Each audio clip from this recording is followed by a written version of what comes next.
que eu sei. Talvez João Bosco, grande jornalista, um dos maiores do Brasil, entende tudo de política. Logo mais estará aqui comigo, mas tem treta aí no ar que eu sei. Tem Michele Bolsonaro, Dudu Bolsonaro, Nicolas, todos em pé de guerra.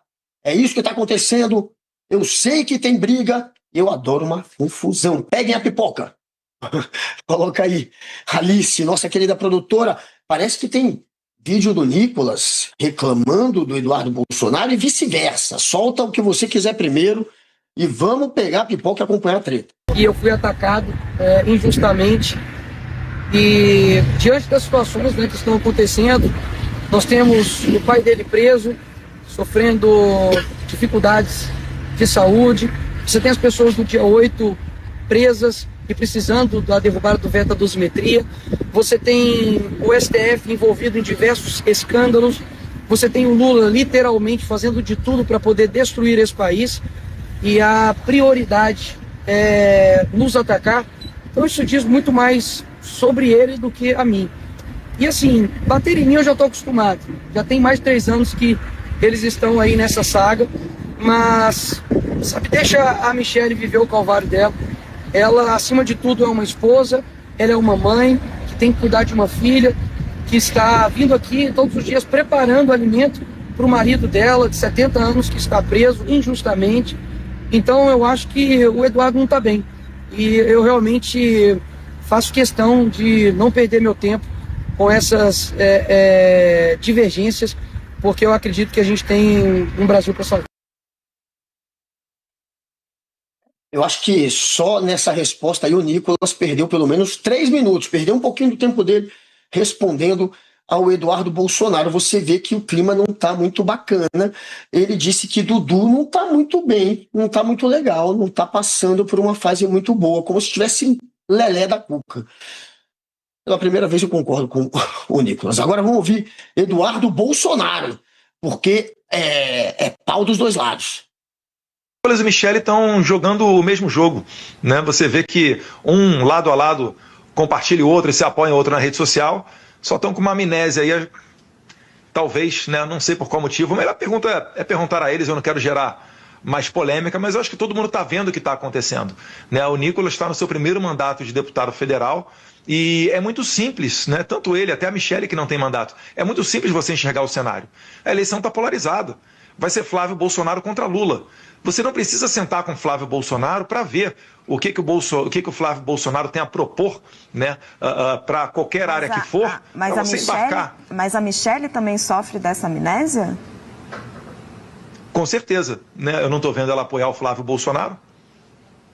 Eu não estou falando, eu estou falando alguma surpresa aqui. Ninguém precisa. Não é o caso de vocês, por favor, tá, Raquel? Não estou me dirigindo a senhora, não. Mas não é para escandalizar ninguém.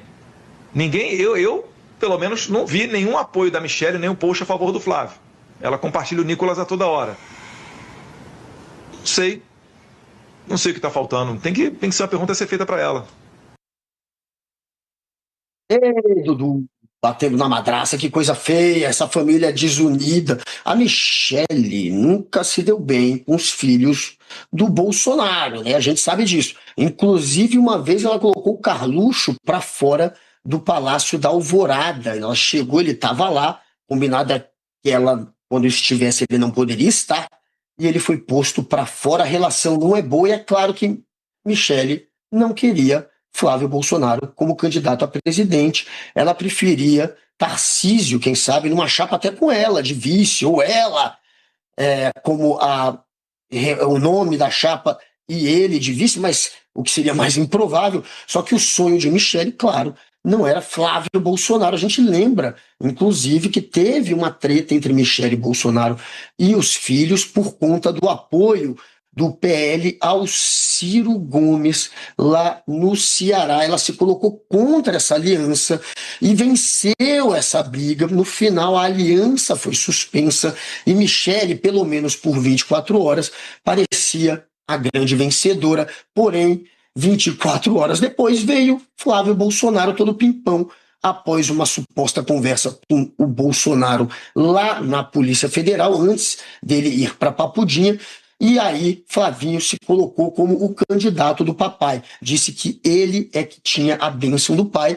Depois de um tempo veio até uma carta assinada e escrita pelo Bolsonaro para comprovar o que dizia Flávio. E aí Michele, claro, ficou em segundo plano, ficou apagadinha, até saiu por um tempo ali dos trabalhos da presidência do PL Mulher, mostrando insatisfação. E outro gesto de insatisfação está sendo esse. Cadê Michele? Cadê Michele na campanha do Flávio? Não tem. Cadê? Sumiu. Não fez nada até agora. Não só não teve apoio de Michele, como um dos principais assessores dela fez post na internet num primeiro momento para colocar em dúvida se o Flávio estava dizendo a verdade, se ele era mesmo o nome. Depois da carta do Bolsonaro, ele também fez post, aí atacando o Flávio, criticando também. A verdade é que Michele não quer, Michele está contra. E Nicolas também.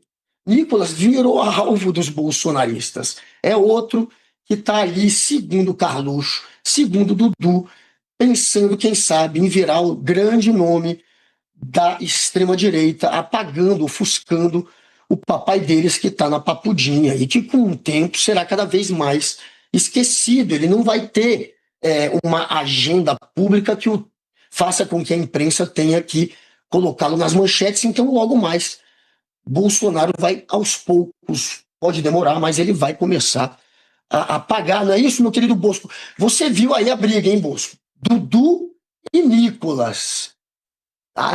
Quem está mais poderoso neste momento? Pois Guga. Esse é o grande problema quando você tem uma estrutura partidária e as candidaturas postas são de outsiders, né? Quer dizer, esse povo aí, Michele, etc., é um povo que chegou na política recentemente, né? E o partido trabalha com mais profissionalismo, né? Então, se você for levar essa questão para esse terreno da política, feita por profissionais da política, por gente de partido, né? Uma candidatura como a do Flávio, mal arranjada, quer dizer, não pacificada internamente, né? Emanada de uma ordem, de um líder já com capital eleitoral já desidratado, que não gera mais expectativa pessoal de poder, né? Porque a política é isso, você tem que gerar expectativa de poder. Então, você começa a ter essa briga no campo de batalha, no campo de disputa partidária, e você não ouve falar em convenção, você não ouve falar nas articulações comuns e padrão nessas circunstâncias, né? E fica essa briga por meio da mídia, por meio de redes sociais, um ataca o outro, e essa coisa deve perdurar um bom tempo ainda, né? Nessa coisa do Bolsonaro, nesse terreno dele.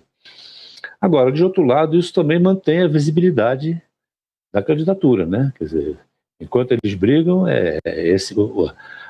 o assunto candidatura anti-Lula, ele continua tendo visibilidade, né?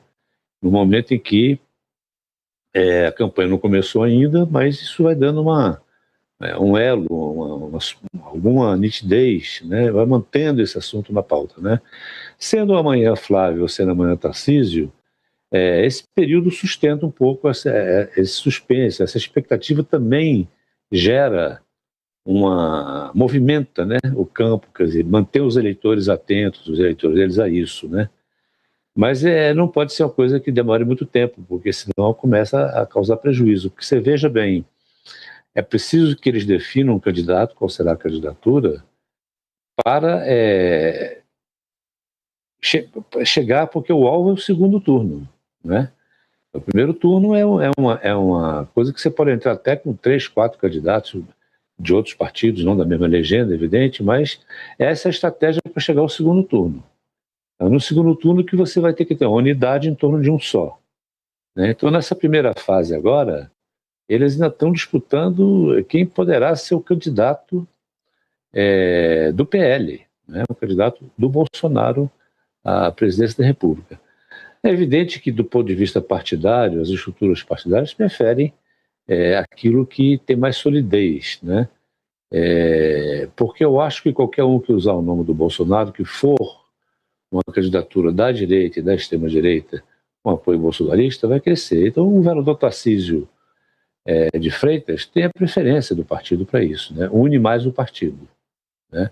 E o Flávio ainda é um incógnita também para os próprios integrantes do PL, porque ninguém sabe como ele se sairá num debate com Lula.